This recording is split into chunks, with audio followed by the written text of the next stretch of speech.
Et tu vois l'eau qui coule. Ça, c'est joli, hein. Ah, ils font très joli là-bas. Bien, il est 20h50 et la direction vient de nous rappeler à l'ordre. Donc, on va reprendre tout de suite. On va d'abord faire le partage d'écran et rappeler brièvement où on en était.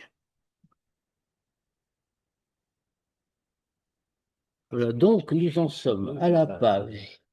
C'est la bonne, hein? Oui, c'est 131, c'est ça. Je sais pas où tu es. Oui, oui, c'est bien ça. Et nous sommes. Oui, exactement. Voilà, on va reprendre là.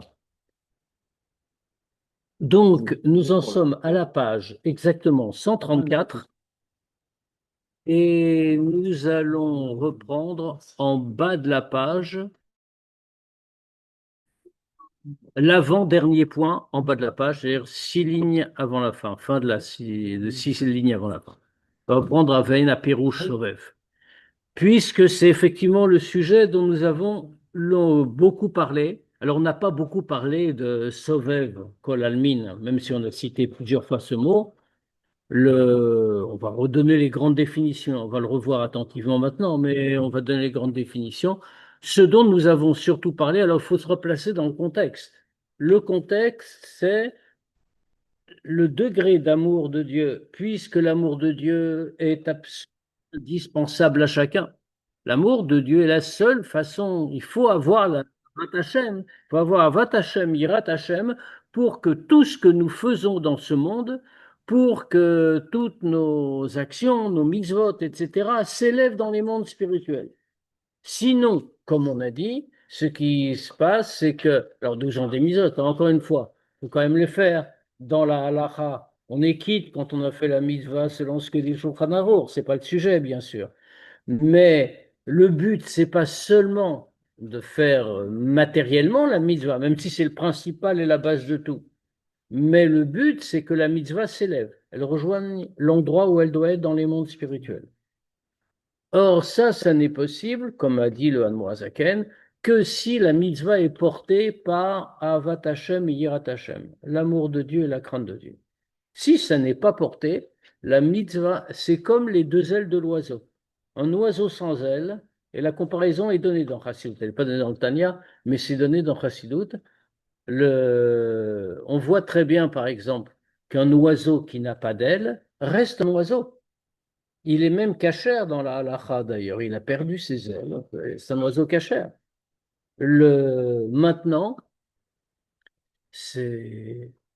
Et effectivement, l'essentiel de l'oiseau est là. Il a sa tête, il a son corps. Il vit. Et il peut vivre longtemps, même sans ailes. Mais est-ce qu'on peut dire que c'est totalement un oiseau? Non, parce que l'oiseau, son essence, c'est de s'élever, c'est de s'envoler. Or, il a perdu les moyens de voler. Pour, si on peut dire, Shalom, les mitzvot sans Yira et Ava, c'est pareil. La mitzvah existe. On ne peut pas dire qu'elle n'existe pas. Mais oui, on est Yotze. Dans la halakha, il n'y a aucun doute là-dessus. C'est le Icar. Oui, bien sûr. Comme le corps de l'oiseau, c'est le Ika. Des ailes sans oiseau, c'est encore moins un oiseau qu'un oiseau sans ailes. Mais donc c'est la même chose, ça veut dire la mitzvah existe, mais elle doit s'élever, elle ne s'élève pas. Donc on est obligé d'avoir Avat Hashem. On insiste sur Ava, comme on a dit, parce que l'Ava inclut la Yira en réalité. Ah. Donc on a Ava et Yira, c'est obligatoire.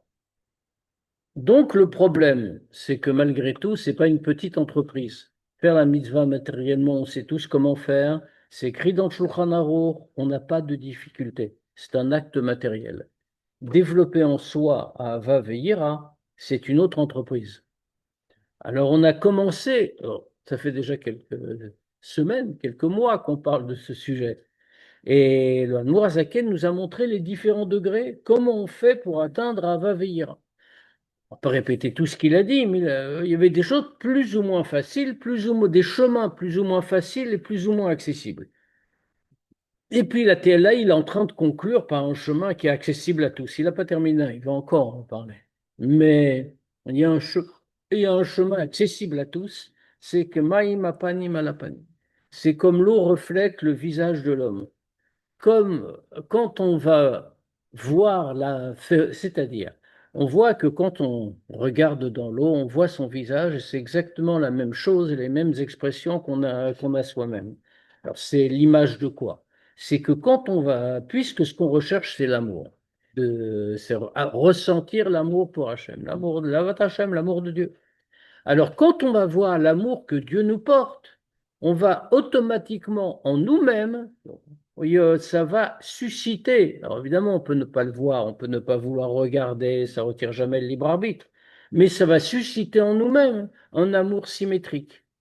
Donc, voyons l'amour que Dieu nous porte. C'est le raisonnement du Admor Azaken. On veut avoir ce degré-là, qui est accessible à tous. Le Admor Azaken, comme on s'en souvient, a beaucoup insisté là-dessus. C'est accessible vraiment à tous. Il suffit de prendre conscience. Donc, il nous invite à prendre conscience de l'amour que Dieu a pour nous. Voilà. Je veux dire, qu'est-ce que c'est que cet amour? De quoi parle-t-on? Ben, on parle d'abord de la sortie d'Égypte. Et il nous a donné un exemple de cela.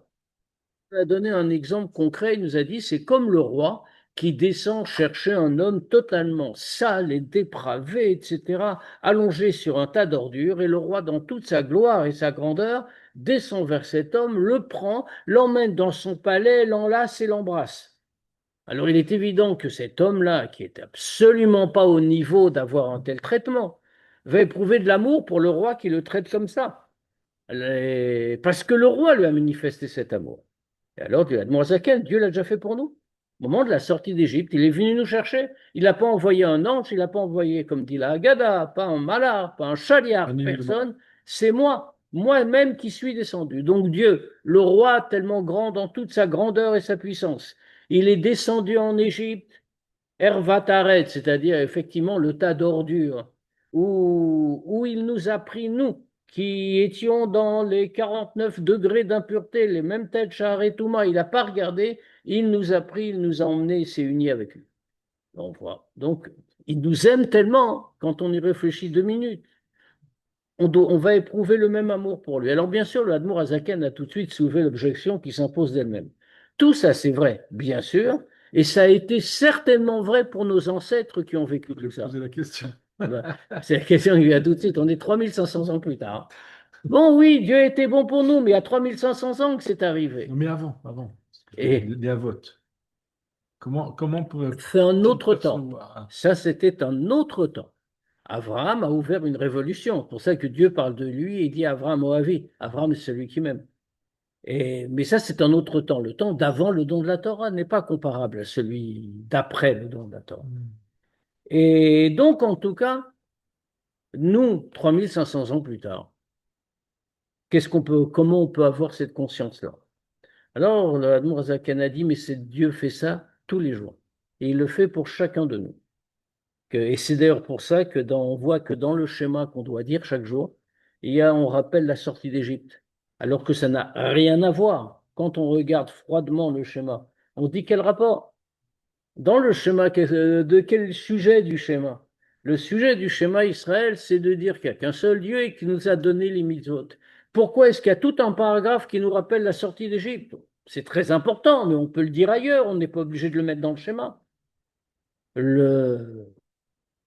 Mais ça, c'est la réponse, parce qu'en vérité, cette idée que Dieu vient nous libérer, nous sortir chaque jour du tas d'ordures sur lequel nous sommes vautrés, c'est une réalité de tous les jours.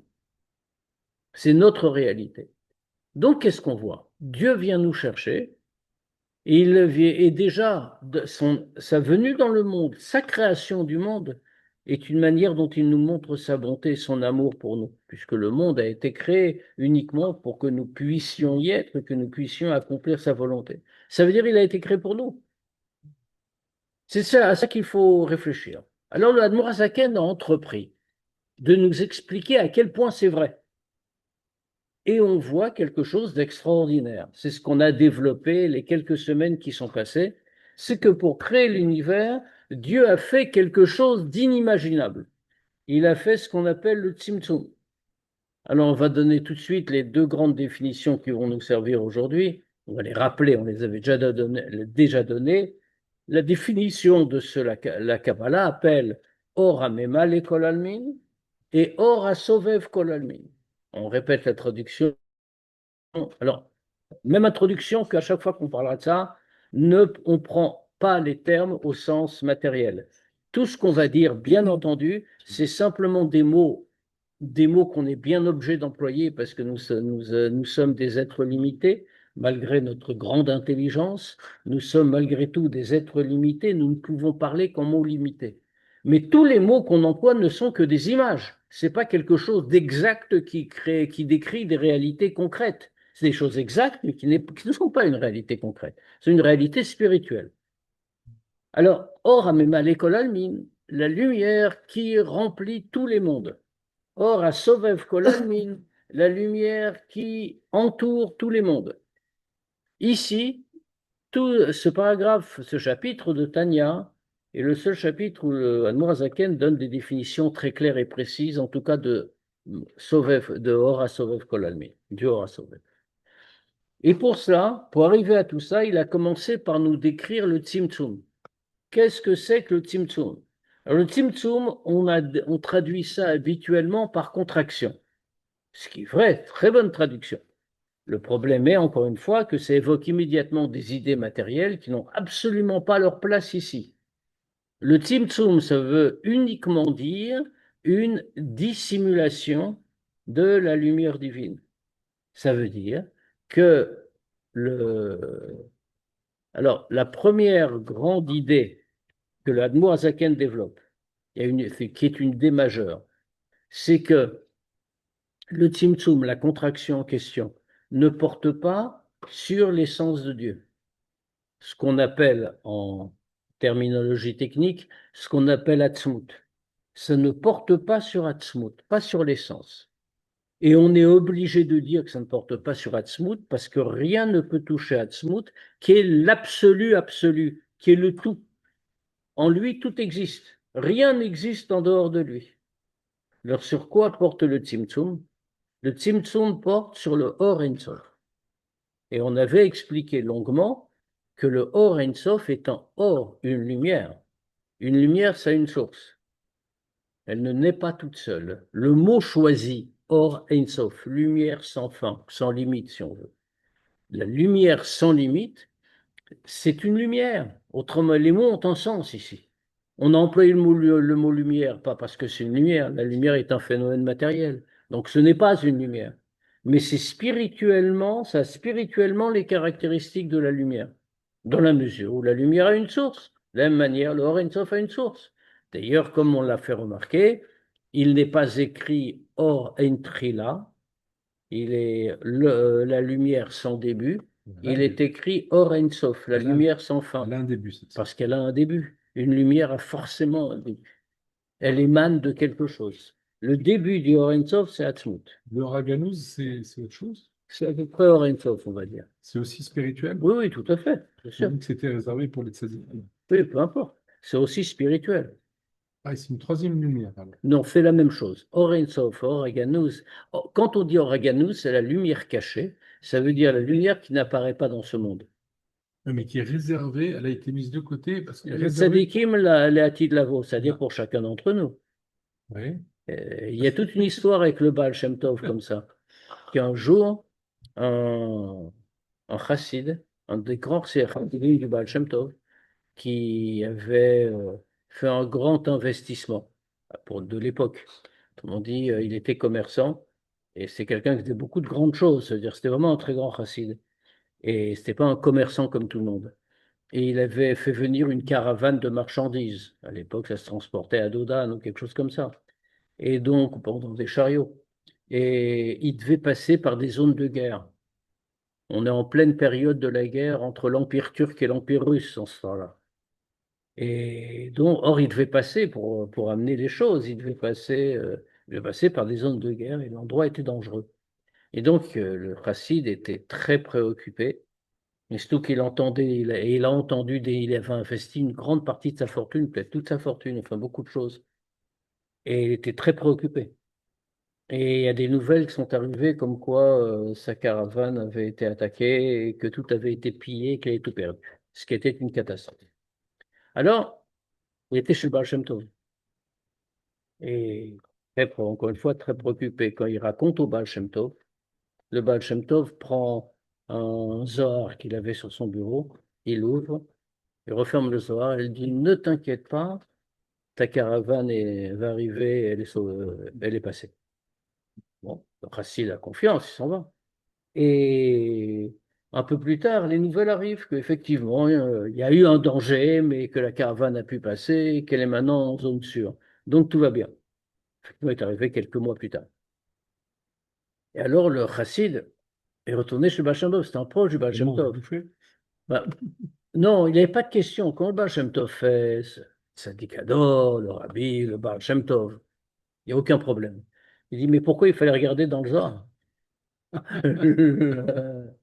Et où c'est écrit? Ah, où est-ce que mon histoire est écrite dans le Zohar? Et, et alors le Baal Shem Tov lui a répondu, c'est très simple. C'est qu'il y a marqué comme ça, quand Dieu a créé le monde, il l'a créé avec une lumière que le monde ne pouvait pas supporter. La lumière du Orient, ça n'offre pas encore autant de Tzimtzum voulu, etc., etc. Et donc, que Dieu a pris cette lumière et il l'a cachée, le fameux Or Haganus. Et alors le Baal Shem Tov continue et dit, et où crois-tu qu'il a caché la lumière? Il l'a cachée dans la Torah. Alors quand on veut voir d'un bout de cette lumière, c'est marqué dans le Midrash, on peut voir avec d'un bout du monde à l'autre. Quand j'ai voulu voir le caravane, j'ai regardé la lumière avec cette lumière. Bon, maintenant il faut avoir les lunettes du Baal Shem Ça, Tov. voilà. Vous Vous allez me poser la voyez. question. Vous allez me poser la question. Ah, fais-le. Mais non, on est petit, hein, il est à côté. Voilà, on a un opticien juif ici. Oui, il a les codes. Donc ça c'est Oreganous. Maintenant, donc qu'est-ce que ça veut dire? Qu'est-ce qu'on a expliqué? On a expliqué que, donc la première chose, le Tzimtzum ne se fait pas dans Atzmut. Atzmut ne se réduit pas, ne se contracte pas. Atzmut, c'est l'absolu. C'est le seul existant réel. Le Tzimtzum n'est que sur le Or Ein Sof. Pourquoi le Tzimtzum? Pourquoi le Tzimtzum? Parce que s'il n'y a pas de Tzimtzum, l'univers est différent. C'est pas qu'il n'est pas possible que Dieu crée l'univers. Dieu peut tout faire pour aussi créer un univers sans Tzimtzum. Mais s'il n'y a pas de il n'y a pas de Tzimtzum, il n'y a pas de limite. Et s'il n'y a pas de limite, le monde est différent. Le monde a besoin des limites. Et on remarque que toutes les créatures sont limitées. Nous, bien sûr, une limite évidente, mais même les plus hautes créatures spirituelles, même les anges sont limités. Le Gan Eden Atarton est limité, le Gan Eden Aelion est limité. Limité dans la compréhension qu'on peut avoir de Dieu, ce qui est aussi une limite, bien sûr. Ah, spirituel. Ah, mais c'est aussi une limite. La limite spirituelle est autant une limite que la limite matérielle. Donc, C'est-à-dire que même les plus grandes seront limitées. par définition, seule la Neshama n'est pas limitée en tant que partie de Dieu. Ça veut dire que le monde a été créé dans une façon à partir de ce Tzimtzum qui introduit la limite. Le monde peut être créé dans une façon de Ishtalshalut, c'est-à-dire d'enchaînement, de cause à effet. Le maillon du haut, si l'on peut dire, c'est l'image, hein, le maillon du haut entraînant le maillon inférieur, ce qui fait que le maillon inférieur correspond au maillon supérieur. Et s'il n'y avait pas eu de Tzimtzum, alors le maillon supérieur serait été Atzmut. Autrement dit, il y aurait eu une absence de limite totale. Et donc, il n'y avait pas de possibilité d'existence autonome. Et nous n'aurions pas de libre arbitre. Et nous ne pourrions pas exister parce que nous aurions fusionné avec la divinité. D'où la nécessité de la limite. Alors ça, c'est le grand Tzimtzum, le Tzimtzum originel. C'est ce qu'on appelle le Tzimtzum Arishon. Puis ensuite, bien sûr, il y a une série de Tzimtzumim qui vont apparaître pour adapter la lumière divine aux capacités du monde qui la reçoit. Ce que je suis en train de décrire, c'est le processus d'apparition de Or Amemale Kol Almin, la lumière qui emplit tous les mondes. Pourquoi? Parce que la lumière qui emplit tous les mondes est par nature limitée. Elle est adaptée au Keli, au réceptacle qu'on constitue le monde où elle se révèle. Ainsi, le Or Amemale Kol Almin, qui est dans notre monde et qui est indispensable pour que le monde existe, pour que chaque aspect de ce monde existe, et elle doit y exister constamment. Ce Or Amemale, n'est pas le même que le Or Hamemal et Kol Almin qui va exister dans le monde de Yitzhira ou de Bria ou plus haut encore. Mais ça va être adapté encore une fois à chaque niveau. C'est ce qu'on appelle un Or Pnimi, une lumière profonde. Profonde parce qu'elle pénètre profondément le monde. Et comme on va le voir, ce degré de lumière s'habille à l'intérieur du monde concerné. Le mot employé est précisément al-Basha. On va le dire dans deux, trois lignes. C'est tout à fait au début de ce qu'on va regarder aujourd'hui. Le monde, la lumière en question va s'habiller à l'intérieur du monde concerné. Pourquoi habiller? L'idée est tout à fait juste, encore une fois, pas la prendre au sens concret, mais les mots employés évoquent des réalités correspondantes.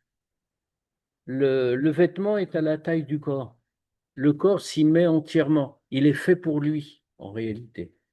Eh bien, la lumière en question s'habille à l'intérieur parce qu'elle est à la mesure exactement correspondante à ce monde.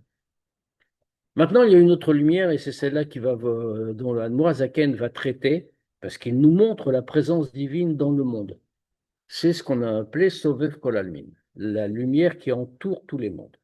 Alors, je répète une fois de plus, même si je me répète, que c'est à Sovev, ce n'est pas du tout à prendre concrètement. Or, à Sovev, c'est pas que ça entoure tout autour, c'est même pas que ça veut dire que c'est au-dessus.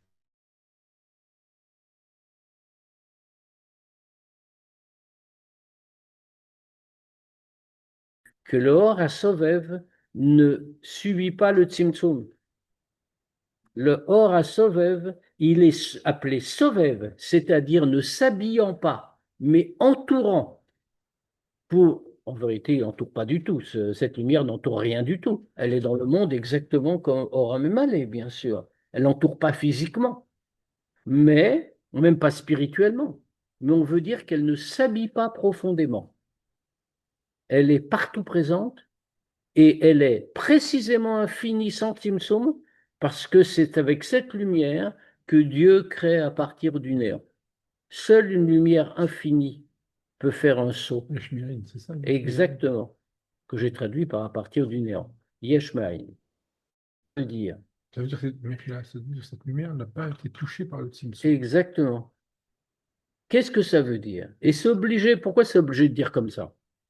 Tout ça vient de la Kabbalah du Harizal, hein, évidemment. Mais c'est repris par le Tanya, par Chassidut. Qu'est-ce que ça veut dire? Quelle est la création? Quelle est la différence entre, on a parlé tout à l'heure de Seder Ishtalshlut, l'enchaînement des mondes. Quelle est la différence entre une création qui apparaît par enchaînement et une création qui apparaît à partir du néant? Une création qui apparaît par enchaînement fait que c'est une relation entre les degrés, et c'est ça l'image de la chaîne, de cause à effet. Comme on le disait tout à l'heure, le maillon supérieur cause le maillon inférieur. Et donc, le maillon inférieur ressemble au maillon supérieur. Une création yeshmaïn, c'est-à-dire avec un saut et sans rapport avec ce qui précède, n'est pas compatible avec cette notion-là. Donc, c'est une autre lumière qui, elle, n'est pas limitée, qui réalise. Et c'est cette lumière qu'on appelle Or Hasovev Kol Almin, donc non limitée, supérieure à la limite, et qui, pour cette raison, comme elle n'est pas adaptée au réceptacle du monde qu'elle crée, elle ne le pénètre pas profondément. C'est ce qu'on appelle dans le vocabulaire de la Chassidoute un Or Makif, une lumière enveloppante, et pas Pnimi, pas une lumière profonde. Ce qui ne veut pas dire qu'elle n'est pas là profondément. Elle est autant là profondément que Or Hamemalé. Et d'ailleurs, Or Hamemalé dérive d'abord de Or HaSovev, puisque Or HaSovev, c'est la lumière créatrice. Le Or HaGanuz dont vous parliez tout à l'heure, c'est le Or HaSovev. Une fois qu'on a dit tout ça, donc, on peut reprendre. Alors justement, on va reprendre sur la définition de ce Or HaSovev, de cette lumière enveloppante. Qu'est-ce que cela veut dire, puisqu'il y a beaucoup d'erreurs éventuelles à écarter, comme on l'a vu. Elle n'enveloppe pas, elle n'est pas ailleurs, elle n'est pas plus haute, etc., etc. On va le traduire tout à fait autrement. Donc, on est 5 lignes pardon, avant la fin de la page, après le point. ואין הפירוש סובב ומקיף מלמעלה בבחינת מקום, חס ושלום. Et l'expression sovev, entourante, makif, enveloppante. On ne veut pas dire par là que ça entoure ou que ça enveloppe d'en haut, au sens d'espace, chas v'shalom. Ki lo shayach klal prinat makom beruchniut. Parce que la notion même d'espace est une notion matérielle. Il est évident que dans le spirituel, il est hors de question d'imaginer un degré appelé espace.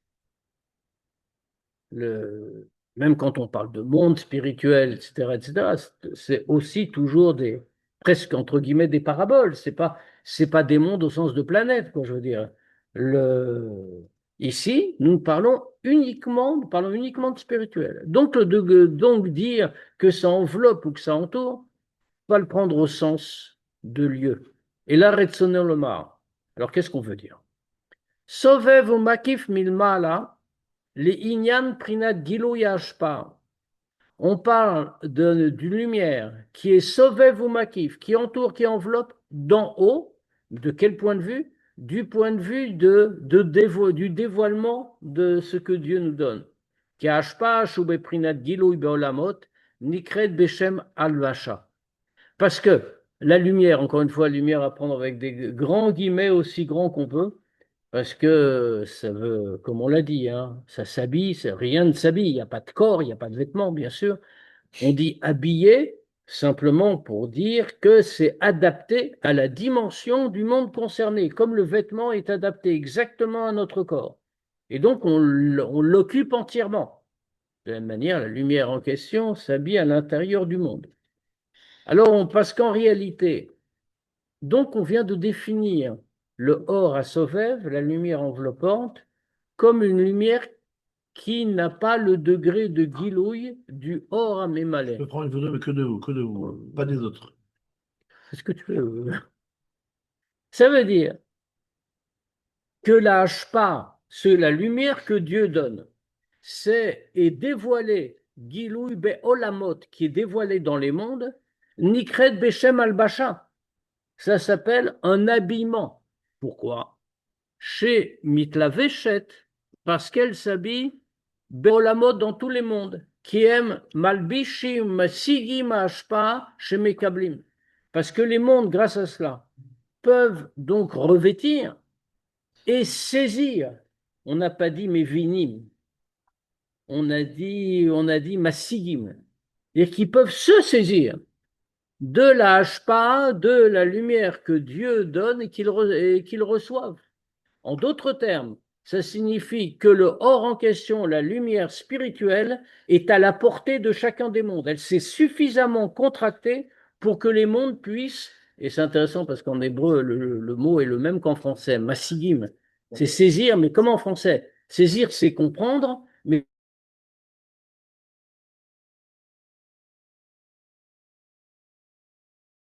et ils peuvent pas seulement la comprendre intellectuellement, mais littéralement s'en saisir et faire qu'ils s'en habillent. Mais pour ça, il faut que la lumière en question soit donnée par Dieu dans une façon de guilouille, de dévoilement, de non-dissimulation. Ça veut dire quoi de guilouille? C'est-à-dire que tout guilouille suppose un endroit où se révéler. Un guilouille n'est possible que si on peut le recevoir. Prenons un exemple très simple. Une histoire qui est racontée dans le Nar à propos de Daniel Hanavi. Daniel, un jour, c'est une histoire qui est beaucoup analysée dans l'Écoute Torah. Il y a Daniel qui marchait avec ses Talmidim, avec des gens avec lui. Et puis, on nous rapporte, et c'est une des névoides d'ailleurs. D'ailleurs, c'est une haftara, c'est une haftara. Et quand, à un moment, Daniel a eu une vision. Lui, il a vu la vision en question, et c'est une vision très impressionnante. Enfin, les visions de Daniel, qui sont des visions un peu extraordinaires. Et donc, mais il a eu la vision, Et ensuite, il a dit ce qu'il devait dire, ce qu'on lui avait enseigné. Les gens qui étaient avec lui, c'est le texte qu'il raconte, ont, quand la vision est apparue, ont été saisis de terreur et sont partis se réfugier derrière les rochers qu'il y avait dans l'endroit. Ils ont vu aussi. Justement, non. Mais ils Et ont senti que... alors, c'est toute la question qui est posée. Posée par les commentateurs, et l'écouté Torah la reprend. C'est qu'on a ici un paradoxe. Daniel voit la vision, et lui, il la traite comme une vision. Autrement dit, il voit, il prend l'enseignement, il va retransmettre l'enseignement. Ceux qui étaient avec lui, son escorte, ne la voient pas. Qui ne la voient pas, ça se comprend, ils n'étaient pas au niveau. Prépare quel café, mon gars. Rien du tout, merci. Et ils n'étaient pas au niveau, ils ne voient pas la vision. Maintenant, s'ils ne voient rien, pourquoi est-ce qu'ils ont peur? Alors, on répond comme ça, c'est Kevan de lochazu, mazala yuchaze. Eux n'ont pas vu, mais leur mazal a vu. Qu'est-ce que c'est que le mazal? C'est un degré spirituel qui représente la neshama dans les mondes spirituels. Ça veut dire, si on analyse terme à terme, ça signifie qu'en réalité, il y a plusieurs degrés dans cette vision. Eux, Daniel est au degré de voir la même vision en direct. Ceux qui l'accompagnent, donc qui sont des gens grands, bien sûr, pas au niveau de Daniel, ce pas des Névim, mais qui sont des gens d'une grande élévation spirituelle, ne peuvent pas voir la vision dans le monde matériel, mais leur mazal, le représentant spirituel, la voit dans les mondes spirituels. Et donc, dans les mondes spirituels, leur mazal leur retransmet la terreur que ça représente, cette vision, et donc, eux ressentent cette terreur sans savoir pourquoi ils ont peur. Et ils vont se cacher. Ça signifie que la lumière ici est très spécifiquement une lumière révélée. C'est un guilouille, comme on a dit ici. Un guilouille, un dévoilement, une révélation, qui est accessible à ceux qui le peuvent. Daniel la voit, les autres ne la voient pas, mais s'ils la voient, mais ils ne la voient pas ici, ils ne peuvent pas, ils la voient plus haut. Ça veut dire que tout guilouille nécessite quelqu'un pour le recevoir, sinon il n'est pas un guilouille. Ici, ce dont on a parlé, c'est Al-Bacha, justement. La lumière s'habille dans le degré voulu. Et donc, il y a un guilouille. Mais Machenken, Ashpa, Shaina Beprinat guilouille. Mais ce qu'on vient de définir ici, c'est ce qu'on a appelé depuis tout à l'heure le Or Hamemale Kol Almin, la lumière qui remplit tous les mondes. Et là, pardon, Mashen Ken, mais au contraire, Ashpa Shaina Beprinat Gilui, quelque chose que Dieu donne, mais qui ne se révèle pas. Et là, Be'ester Ve'elem, ça veut dire que Dieu la donne, elle est présente, mais elle n'apparaît que voilée et dissimulée. Ve'eina olamot masigimota. Et les mondes ne la saisissent pas. Autrement dit, ne la comprennent pas, ne la voient pas, mais surtout ne sont pas au niveau de l'apprendre. Eina nikret mitlaveshet. Alors elle, on ne dit pas sur elle qu'elle s'habille. Elle ne s'habille pas puisqu'elle ne peut pas pénétrer profondément dans le vêtement que constitue le monde. Et là, makefet vesovevet. C'est seulement qu'elle l'entoure et l'enveloppe. Ilkar. Et donc, on retombe dans toute la différence qu'on avait déjà indiquée à plusieurs reprises. Puisque les mondes sont par nature limités, la création est nécessairement limitée comme on a longuement développé. Alors, Nimsa, Shein, Ashpat, Orensof, Mitlavesh ou Mitgale Baen, Beprinat Giloui. Donc, par définition aussi, il n'est pas possible que la lumière du Or Ensof s'habille et se révèle de façon dévoilée dans les mondes. Elle ne peut être que cachée. Seul Rak Me'at misère, c'est seulement qu'est-ce qui apparaît? Parce que malgré tout, la lumière de Dieu doit être présente dans le monde, profondément. Sinon, le monde n'existe pas. N'oublions pas que ce que nous voyons du monde n'est qu'une illusion, que le seul existant, c'est la lumière divine. On dit, comme nous avons des yeux très grossiers, nous voyons la matière. Mais en réalité, la matière, c'est juste la façon dont Dieu a décidé que sa lumière apparaîtrait dans ce monde. C'est-à-dire que fondamentalement, la matière n'existe pas. C'est une lumière infime, quoi. C'est une lumière. Exactement. Qui s'habille, autrement dit, la table sur laquelle nous sommes appuyés, si nous pouvions en voir la réalité, ce que nous verrions, c'est la lumière de Dieu contractée. Alors, Yesh Miyahin, ça veut dire quoi, alors?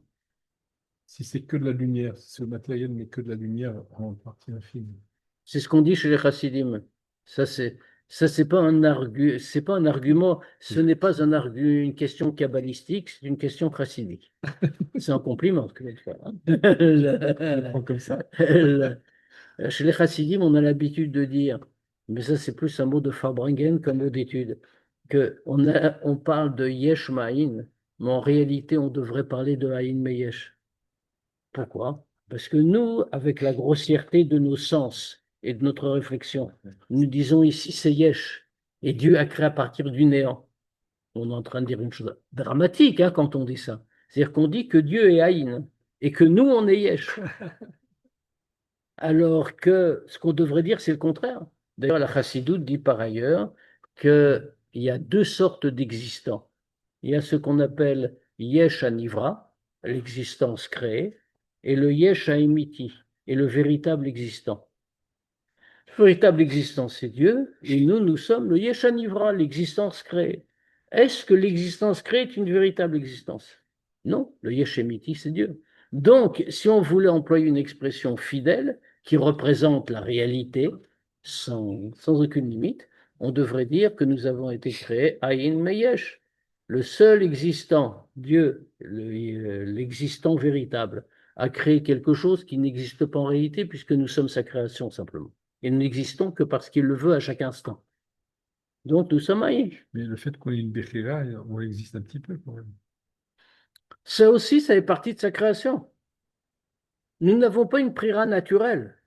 Ça n'existe pas, tout ça. La nature elle-même n'existe pas. Dieu est Yesh Emiti. Il est le seul existant authentique. Ça veut dire que tout ce qu'on observe autour n'existe que parce qu'il le veut. Est-ce qu'une existence qui dépend de la décision de l'existant véritable à chaque seconde est une véritable existence? Autrement dit, existons-nous? La vraie question, les Chachamim ont posé cette question, c'est même pas une question chassidoute. Oui, Il nous donne l'impression d'exister. oui, en vérité, on peut dire mieux, hein, quand même. On peut dire plus positivement et plus solidement. Les Chachamim ont posé la question. Ils ont dit, comment sait-on qu'on existe vraiment? Parce qu'en dehors de cette réflexion-là, Je pense qu'on le suit. comment sait-on peut-être que ce n'est qu'un rêve, tout ça. Tout ça n'existe pas. Tout ça c'est moi qui suis en train de rêver. Autrement dit, à quoi qui existe. Comment sait-on qu'on existe? Et les Chachamim ont donné une réponse définitive en réalité, à ça. Ils ont dit on est obligé de dire qu'on existe. Pourquoi? C'est une vraie parole des Chachamim, mais quelle référence ont-ils? Ils ont la référence de la Torah. Il est écrit dans le texte de la Torah, Bereshit bara Elokim et hashamayim ve'et haaretz. Au début, Dieu créa le ciel et la terre. Donc, puisque la Torah dit que Dieu a créé le ciel et la terre, et la Torah ne peut pas être un rêve, puisque la Torah est la parole de Dieu. Donc, dans ce cas-là, nous sommes obligés de dire que nous existons, mais c'est la seule preuve formelle de notre existence. Maintenant, ce qu'on est en train de dire, Mais rien ne prouve que le Shamaï Bares, ce soit matériel. Ça, on peut dire que c'est que spirituel. C'est resté à l'état spirituel. la Torah ne dit pas comme ça. La Torah dit bara, Bara, ça etc. veut dire matériel. Exactement. Maintenant, On existe dans lui. pardon? On existe, mais dans lui. Oui, mais ça c'est que des façons de dire. C'est des mots d'une certaine manière. Tu as raison, mais c'est des mots. Il n'y a pas de séparation. Quand on dit qu'on existe en lui, c'est-à-dire qu'on n'existe pas. Parce que, de la même manière que la flamèche n'existe pas indépendamment au milieu du grand brasier, ainsi la Neshama n'existe pas indépendamment au milieu de la source de toute chose. Le rayon soleil. Oui, c'est pareil. Le rayon de soleil n'existe qu'en dehors du soleil. Prends le rayon de soleil, remets-le dans le soleil, il disparaît. Ça veut dire que, en fait, la création, d'une certaine manière, c'est Ayin Meyesh. Mais on dit Yesh Ma'in parce qu'il y a une volonté de Dieu d'avoir une création matérielle. Bereshit bara Elokim et hashamayim v'et haaretz. Alors, Quoi? que veut dire alors? Après tout, C'est le principe. ça veut dire quoi? J'ai oublié maintenant. Principe. Yesh Ma'in, ça veut dire qu'il y a eu un saut qualitatif qui a fait rentrer l'existence de l'univers alors qu'il n'y a qu'un seul existant. Ça, c'est Yesh Ma'in. Ah, ben. Mais c'est ce qu'on dit toujours. Oui, oui, bien sûr. Finir par dire l'inverse. On va dire. Bon, l'essentiel, c'est qu'il faut continuer à croire en Dieu après tout ça. On va finir par dire l'inverse. Alors, donc, qu'est-ce qu'on a dit? Alors, je retrouve juste la ligne, voilà. Donc, tout ça, toute cette lumière, on dit qu'elle est sauvée, elle est sauvève, elle est maquif, elle entoure, elle englobe. Donc, Machar Shalamot em beprinat gvul, puisque les mondes sont limités dans tous les degrés, même les plus hauts. Beprinat gvul vetachlit, nimsa shein ashpat or ensof, mitlavesh ou mitgale baem beprinat giloui. Donc, il en ressort que la lumière du Or Ensof ne va pas s'habiller et se révéler en eux de façon ouverte. Rak meat misère, seulement un tout petit peu. Aram tête, metzumtsemet meod meod, un rayonnement très faible et très très contracté. Virak delachiotam beprinat gvul vetachlit. Et ce rayonnement-là ne sert qu'à les faire vivre dans une façon de limite, justement. Qu'ils continuent d'exister tels qu'ils sont, puisque c'est la volonté divine. La volonté de Dieu étant non pas que les mondes soient sans limite, et non pas que les mondes soient et que les mondes correspondent à des mondes, au monde spirituel même, mais surtout en particulier dans notre monde où nous sommes donc du point de vue de Or à Mémalé au degré le plus bas, puisque c'est le monde. Encore une fois, là aussi, ça permet de aussi écarter évidemment les mauvaises interprétations de haut et bas. On n'est pas en train de dire que les mondes spirituels sont plus hauts que nous. Ça signifie rien. Il n'y a pas d'espace, il n'y a pas de rapport de hauteur entre tel monde et tel monde, alors qu'on parle de monde spirituel. On dit que les mondes spirituels sont plus hauts ou plus bas en termes de Giloui et de dissimulation de la lumière. Plus le monde est haut, plus la lumière de Dieu est révélée, jusqu'au moment où le monde n'existe même plus. C'est une façon d'apparaître de Dieu. Plus le monde est bas, moins la lumière de Dieu est révélée. C'est pour cela qu'on dit que notre degré est le degré le plus bas du bas. C'est vraiment le degré de Tarton, comme c'est écrit, Shen Tarton et Matam Imeno, qui n'a pas de degré inférieur, puisque c'est le degré où la lumière de Dieu est la plus cachée, au point même que certains pourraient, Rav Shalom, dire que Dieu n'existe pas, ou des choses comme ça. Autrement dit, l'obscurité peut être si profonde que la lumière de Dieu n'apparaisse pas du tout. Aval. Ikar à or, on va aller jusqu'au point suivant. Ikar à or, blit simtsum kolkar, nikra makif ou me fait sauvev. Maintenant, le principal de cette lumière sans simtsum, sans simtsum kolkar, c'est-à-dire qu'il n'y a pas de simtsum du tout. Il y a au moins le Tzimtzum originel en réalité. Donc il n'y a pas énormément de Tzimtzum comme dans l'autre. Nikra Makif Vesovev. Elle est appelée entourante et enveloppante. Machar Shein Ashpaato Migali Betocham, puisque l'effet qu'elle donne, l'effet de cette lumière, ne va pas se révéler à l'intérieur des mondes, puisque, comme on l'a dit, les mondes sont limités, et donc, puisqu'ils n'existent pas en dehors de la limite, ils ne peuvent pas recevoir profondément une lumière qui n'a pas de limite. Donc, celle-ci ne va faire que les créer de manière générale, comme on a dit, tandis que le Or Hamema, l'école la lumière qui emplit les mondes, va descendre profondément, s'y habiller et créer chaque aspect de la création comme il doit être et à son niveau.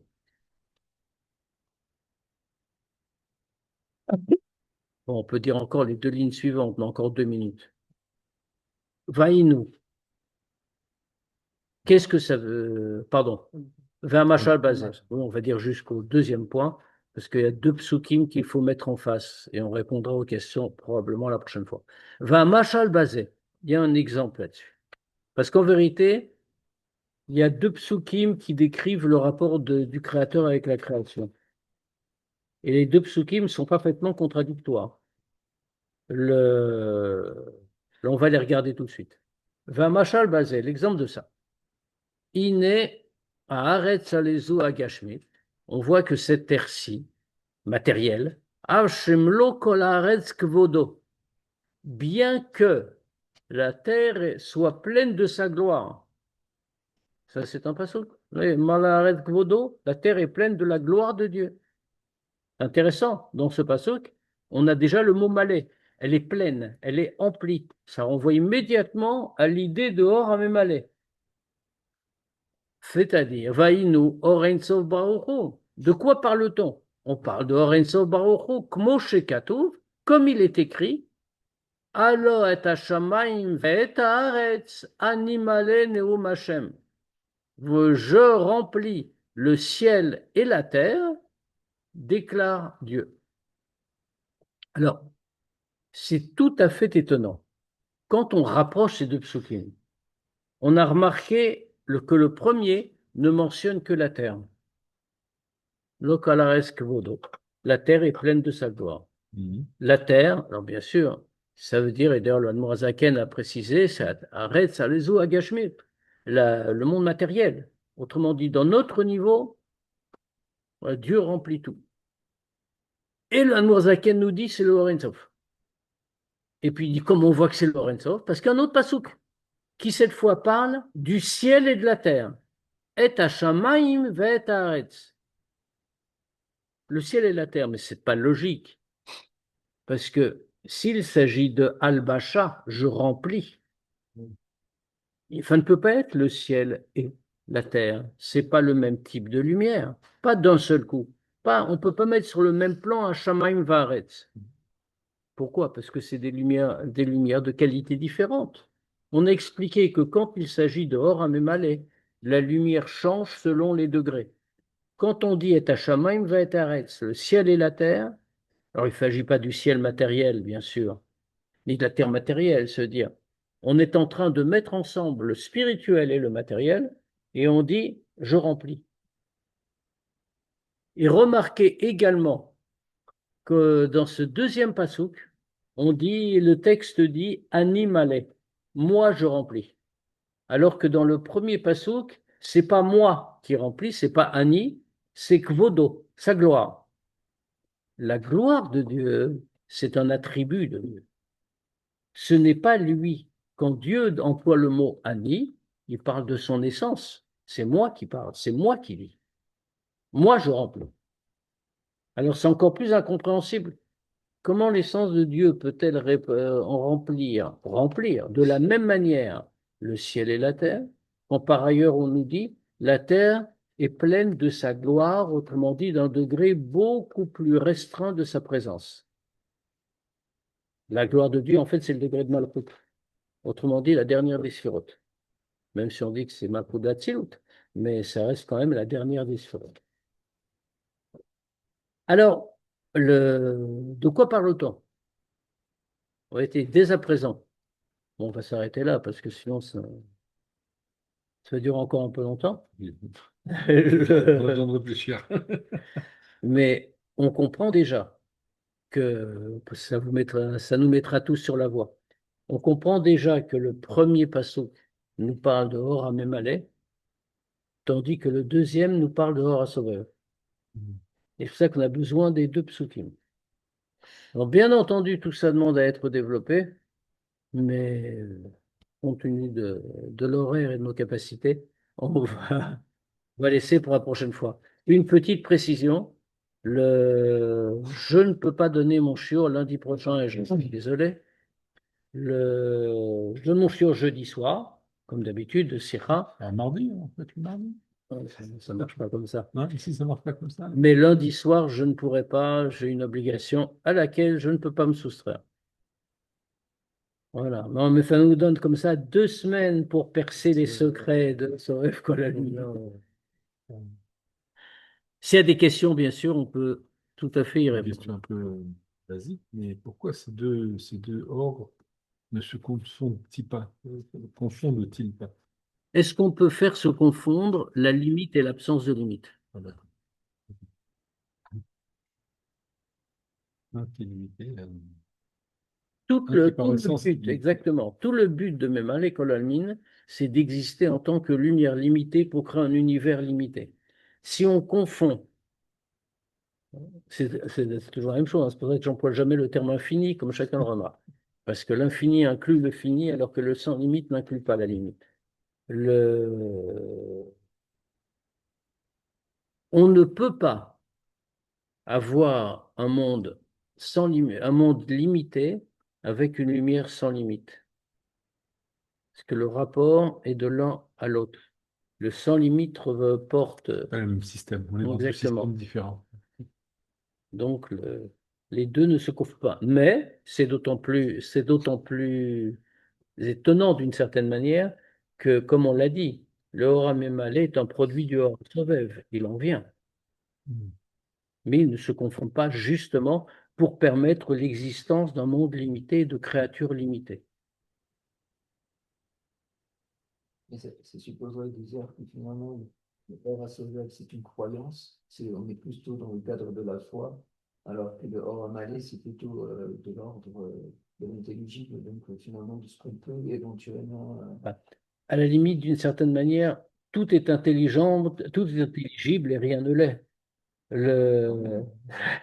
Avec l'intelligible, on peut créer, c'est-à-dire du moment où c'est intelligible, on peut créer, alors que quand c'est plus intelligible, ben voilà, on est dans le chaos, on est dans le chaos. Le Or Hasovev, le Or Hasovev est une expression directe du Or Ein Sof en réalité. Alors que le Or HaMemale est aussi une expression du Or Ein Sof, mais c'est passé par le Tzimtzum. Alors, quelle est la relation entre le Or Sof et entre le Or Sof et le Or Soleil? Parce que là, à l'heure actuelle, il y a un gap entre le Or Hasovev et le Or Hamemale, puisqu'il n'y a plus ce lien de cause à effet. Absolument. Alors que pour l'autre aussi, il y a encore moins. Alors, Tout à fait, parce qu'il n'y a pas de lien de cause à effet du tout. Ce n'est pas une façon d'enchaînement. Ce n'est pas le Sedari Shtalshalut, comme on dit.